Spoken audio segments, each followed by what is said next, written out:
Your parents separated when you were very young, Jason. How did that make you feel? I was just like gutted. It was horrible. You don't want that. You know, splitting up, that's not right. And I think that's affected me throughout. I think my relationship with other people, with women, initially was kind of, I didn't like splitting up.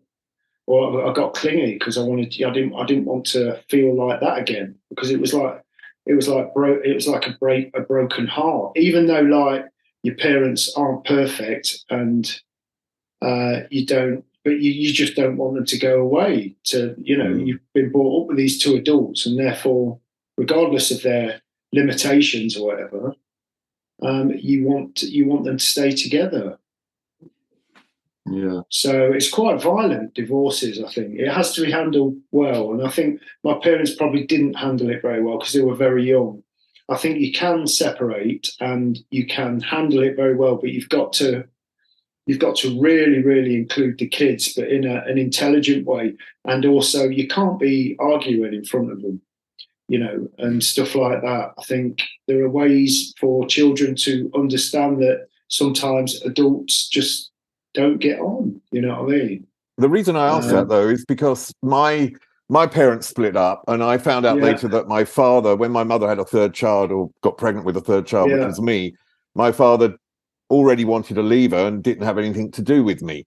And I feel that I've eventually became a presenter on MTV, and now I'm a writer, and that my drive came from this perceived lack of love from my father. And I just wondered, because I've done a lot of research into sort of a lot of very famous singers, and a lot of them have a wound in the childhood, which seems to relate to them getting their drive and being successful. Oh, I totally think that it's connected to that, without a doubt, without a shadow of a doubt.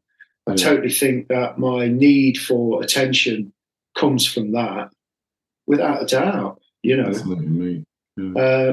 you can't. I wouldn't deny that. Absolutely not. But I guess there's worse things to fall into, isn't there? It's like, you deal with your traumas, don't you? We all do. And some people don't.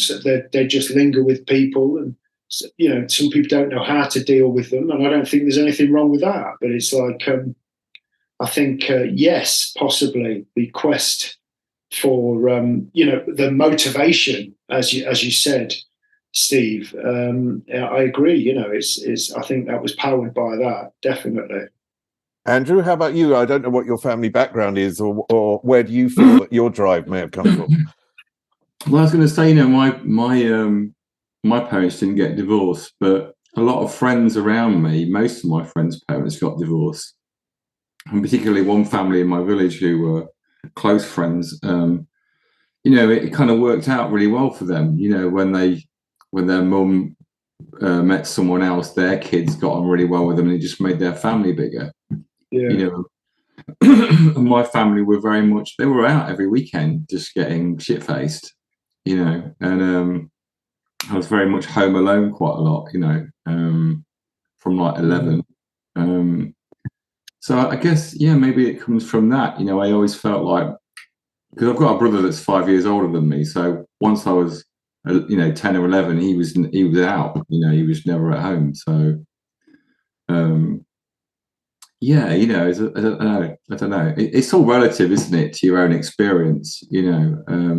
People think my parents weren't rich, but my dad was doing all right for himself, better than a lot of people in the village. It's